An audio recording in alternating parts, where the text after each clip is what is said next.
Hello everyone, आपण baby Cerelac बनवत आहोत. 1 वाटी तांदूळ, त्यात छोटी वाटी माझ्याकडे छोटी वाटी चमच्याचं माप, ती गहू, त्यानंतर मुगाची डाळ, त्यानंतर तुरीची डाळ, मसूरची डाळ आणि चणा डाळ आणि बदाम मी जास्त घेतले, ते काही हानिकारक नसतात बाळाला.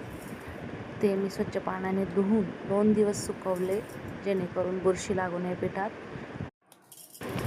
नंतर मी सुकलेल्या तांदळात म्हणजे आपल्या बॅटरमध्ये त्यात काजू आणि थोडे जिरे घातले आणि मिक्सरमध्ये ग्राइंड करून घेतलं आणि ते गाळून घेतलं. त्यानंतर मी गोड असायला पाहिजे म्हणून खजूर भिजवून ठेवले 2 तास आणि ते मी त्या सेरेलॅकमध्ये टाकते. त्यानंतर मी कढईत थोडं तूप घेतलं आणि त्यात ही सेरेलॅक पावडर थोडी भाजून घेतली आणि मग त्यात ते खजूरचं पाणी टाकलं गाळून, म्हणजे ते गोड होईल. आणि मी खाऊन पाहिलं, खूप छान झालं होतं, खूपच छान. त्यानंतर मी सह्याद्रीला ते खायला दिलं आणि तिने एवढं आवडीने खाल्लं.